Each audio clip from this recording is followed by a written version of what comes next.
What's up guys, it's Tom here, and it's just a quick introduction to this video that I just want to make. Really vital point before the video starts, this is not my footage, it does not belong to me, I really want to get that across. So I hopefully don't get a copyright strike, but I just wanted to bring you guys the Call of Duty Advanced Warfare like interview Sledgehammer games. They talk us through the trailer that we saw at E3 and a bit of the gameplay, and answer a few of your guys' questions at the end. And yeah, we're going to jump straight into it. But as I said before, this does not belong to me, and this was recorded from Twitch. It is stream quality, so it's not my normal HD quality, but it is still decent quality. So hope you enjoyed the game, guys, and I'll see you soon. Hey guys, welcome back. I'm Swift Orton. I'm here at E3 Day 1, powered by powered by Twitch. I'm very lucky to be here. Advanced Warfare team. We got Glenn and Michael. Very excited about the game, and we're gonna be checking out some footage in a moment. But Good. can you tell us a little bit about what direction you guys were going for in Advanced Warfare? Like just kind of lay out what we're gonna be seeing and what we can kind of expect in terms of feeling. Right. Well, with Advanced Warfare, we decided to go about 50 years in the future. This isn't science fiction, though. We wanted to make it something that's believable and relatable, and so we're using different types of technology and things that maybe are around today, but extrapolated. So it's something that is believable, but I mean, we've gone over the top on some things. We have a lot of fun making this game. So a lot of the technologies we see in the game have existing bases that might be in reality right now today, right? Yeah, absolutely. I mean, we've had 3 full years of development, which gives us 3 full years to work on research and prototyping, Yeah. and this is really the technology of tomorrow in the hands of players today. Awesome. So let's see the footage and let's talk about what we see on screen. Good. Here we go. So this is Seoul, and this really starts the story of Private Mitchell and his sort of 10-year career, sort of military history throughout, and he begins as a Marine. Yeah, we start out in this drop pod, which is coming down at, say, 10,000 guys are dropping into Seoul, South Korea. And this drop pod is taking beating. Oh yeah, it's taking a real beating. They're a little off track here. They're being dropped from about 70,000 feet up. And we almost got a man overboard Yeah, now. this moment's intense. Yeah. This is hanging on. Yeah, pretty exciting. Really, this is 3 years of development on next gen, right? And you can see here, just the time we've had to put technology, focusing on delivering a true next gen experience. I think it shows. Absolutely. We want to get the emotional aspect of the game and then the characters and the story into it, so we spent a lot of time on that. So these guys are just pummeling through a building right now. Yes. Yeah. Punching right through. Yep. Now we're stuck in the middle of another one. And this experience, hopefully you can see it and feel it on Twitch, but live, I mean, the amount of audio and visual detail that's been put into this has been pretty Coming incredible. all around you. I can imagine. I've seen the making ofs, and it's just layers of audio over and over again, refined until you get just the right feeling, and Yep. you can experience that when you're watching this. Absolutely. So Yep. Same thing with the special effects and everything else, just layers put on top. Here's your first moment with the EXO and the strength of the EXO. so he's wearing this exosuit right now. Yes. Yeah. That's how he's able to kick this open. And this is really the start of the game and the early first generation of the EXO. So you can imagine as this story progresses, all of the technology that is going to advance over 10 years and what that means for your EXO and where it goes. So you're starting off with this basic exosuit, and as the game progresses, you're just getting next level. That's really cool. And plus, So- you're going to be able to upgrade it at the end of each level. You can, put points into it. Do I want to be faster? I want to have be stronger, faster reload, that sort of thing. Do the points you get depend on how well you do in the level, or whether Yeah. you complete objectives? Yes. Yeah. So it's just further into motivation to complete side quests and that sort of thing. Yeah, it really depends on how well you do in the level, and, Right. And we can upgrade from there. And it's a little mini skill tree, so you're not going to get it all in the first playthrough. Right. Does it carry on in the second playthrough? Yeah. Is it? Oh, really? So it's Yeah. a new game plus, and you're just taking all your skill points, and you can just really Yeah, layer put it that. yeah. If you want to accumulate all of it and really up the EXO, And that's never been done in a Call of Duty game before, right? No, this is a new thing. Yeah. That's awesome. Yep. Here's your sort of second EXO ability, and this is sort of boost assist or hovering. So the first time to really attack a vertical space. Pretty cool for Call of Duty. Right. Can you tell me about the gun he's using right now?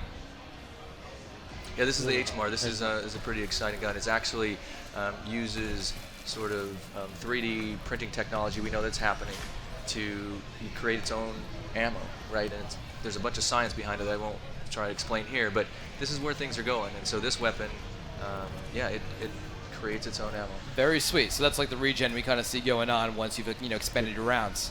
Very cool. You see the other pods dropping down. This is what we call the AST. Wow, is there there's a man in that suit right now, right? Yes, yes. And is that just a higher level exosuit, or? Yeah, it's an armored security troop. Whoa. And yeah, it's really advanced in that way.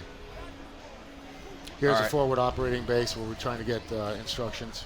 So these guys are not so lucky, right? They don't have like the advanced exosuits, or is what we're wearing like that? That's the exosuit. So that's what we're wearing right now. Okay, cool. And now you're going to get to see another really great moment for us where, more tech in terms of big vehicles like the tank coming up, and really the first game changer scene here where you use boost jump to attack a battlefield. So let's see this in action. Love this moment. Yeah, and the audio on this is insane. Now, what is this beast that's like coming down over here? It's just a walking tank. And it's able to get around a lot better like here than the normal tanks, which we saw a normal tank before. Right. But even that is huge. It's just menacing knowing like at least it's on our side, at least this part of the game, right? For now. For now. Yeah. And that's based off of research too. I mean, we saw a working prototype of that at NASA, believe it or not. Did you get to ride it? No, not quite. That must have been a fun part of the process, right? Going over there, seeing all this new tech, doing this research. This is over 3 years. Yes, a lot of research, a lot of. Was there any stuff you just weren't allowed that you were allowed to see but couldn't really implement or talk about? I mean, how much blacked out stuff could you not even like? Well, I guess Not sure. I mean, we went pretty deep on research and. So what are these things? These are drones? These are drones. Drone swarm. Yeah, and they're like fish, a school of fish. That's how one moves and they all follow it. But they're pretty powerful. So these they're going to attack you. Like when they do attack you, what can you expect? They kind of like well, here's a new mechanic where you can grab the door off a car and use that as a shield. I love how the glass is just like shattering as you're holding it. Yeah. And that's a really great example of using strength throughout the level. So you see a car door open, rip it off, use it as a shield. Players can do that wherever they want. And you wouldn't be able to do that with that exosuit. So this is all opens up all these new possibilities. Yeah. So what's going on? So where are we now? We're just a little bit later in the level. It's a really big level, so we moved a little forward. This is a mobile platform. This is what it is. It's shooting you guys. Right. And it's just taking people out, but then it's able to fly away really quickly. And now that we've got our eyes on this one, we need to take it out. They're really dangerous. You've seen a couple other things in here like the Exo Dodge. That's that fast move right and left. Right. New to Call of Duty.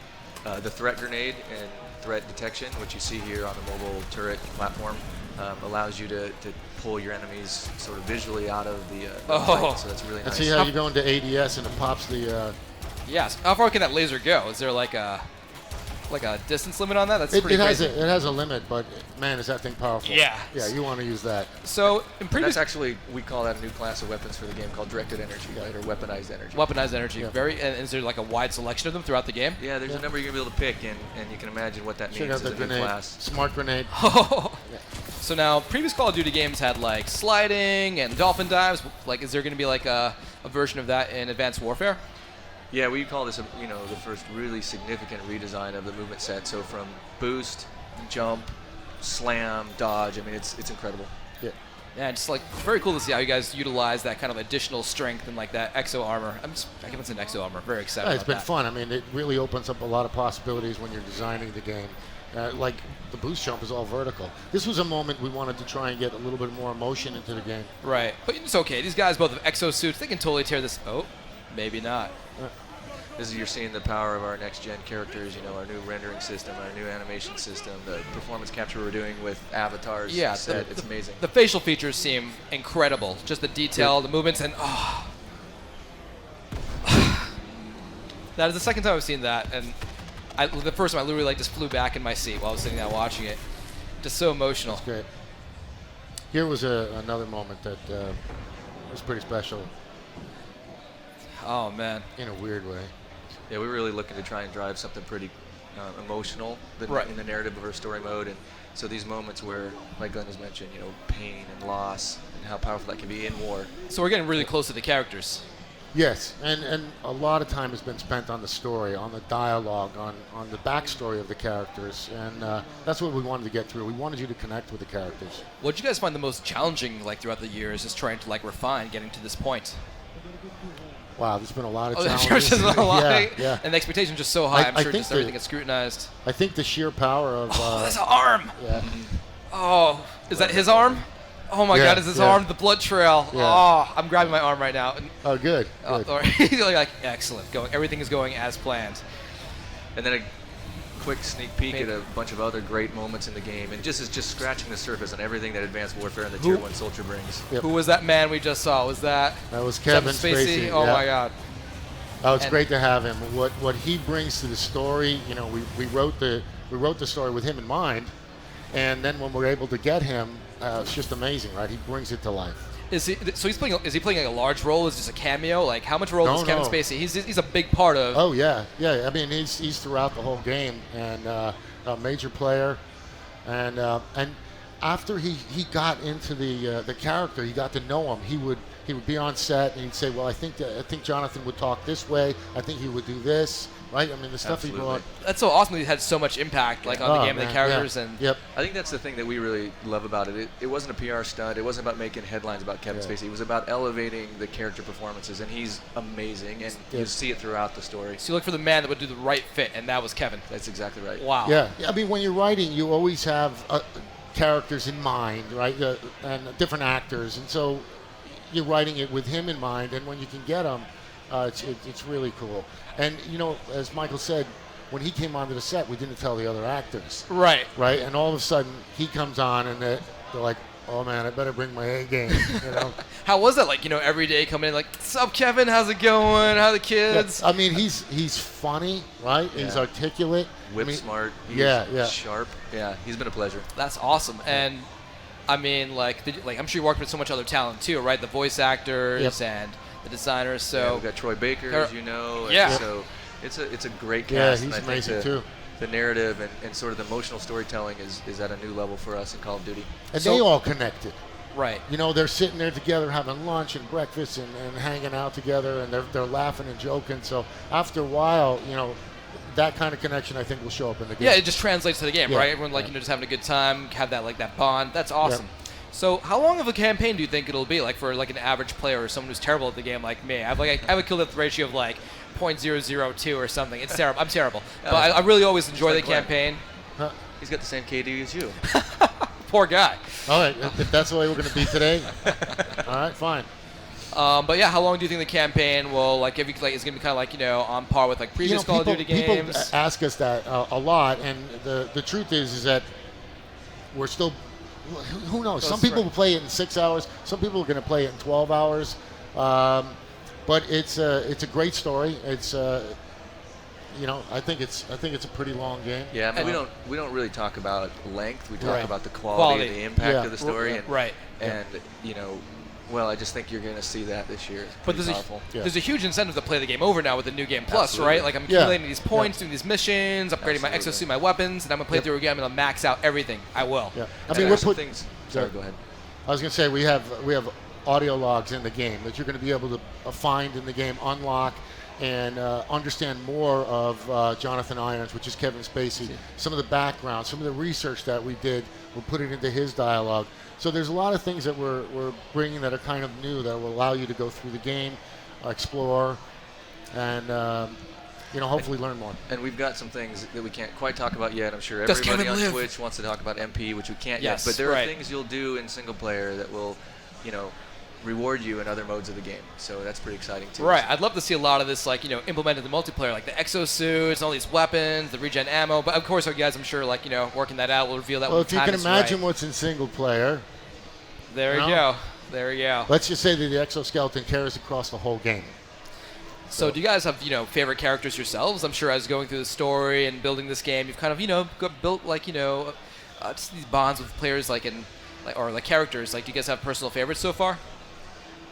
That's a good question. I haven't been asked that yet. There's times that I'll like one particular character, and then we'll see his dialogue, and then I'll like somebody else's. So I don't know. I haven't. Well, it's interesting for this one. For the Jonathan's first time, great. you're really following a single protagonist, and Right. Kevin Mitchell, the whole story, and the goal there is really that you become really richly emotionally attached to him, Yes. right, and his journey, and then of course, Jonathan Irons and Kevin Spacey. How do you not?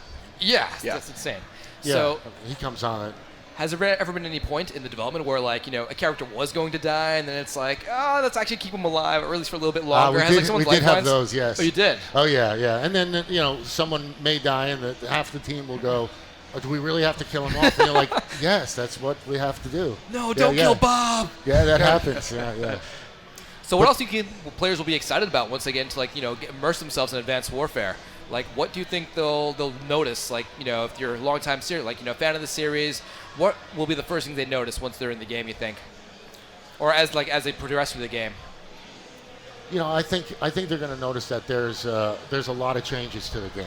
We've spent a lot of time, like I said, 3 years, not only on the story, but on the gameplay. We've had a lot of time to make sure that each and every level is carefully crafted. We've tried things, and if they haven't worked, we have the time to try something else. A lot of iteration, a lot of experimentation. It's interesting. We call it a new era, and I think if you go back and look at Soul again, there's something new at every corner. Now it's Call of Duty and everything you love about off the controller, speed, and 60 frames a second, all of that. But man, that level alone will show you that the tech and technology and the advanced soldier, it's a new Call of Duty. And it just looks like a lot of fun being able to play with all these new toys, the environment, all these things have just opened up to you. So now my next question, you may not be able to answer me, but you've had zombies, extinction. Are you guys gonna be bringing your own side element to Advanced Warfare? And is there any hints you can give us, even just a little bit? Well, we will have a co-op mode. Yes. And all that's right. about as much as we can share today. Yeah, but not with the single player. Will that be co-op at all, or can you not share that either? Will I be going through this game alone, campaign, or will there be will I have my bud with me? Well, this is about the squad, right? And this is about a new Tier 1 organization, Sentinel. However, it is about Private Mitchell's story. Yeah, this is. And you will follow him throughout. Got it. Very cool. Yeah. Is there anything else you guys want to share about the game that people can get excited about, like number of weapons, or maybe? Well, I think one of the things that we've talked about a lot is the variety, and not only do we have new vehicles like a hovercraft and the hover bike and boats that go under the water.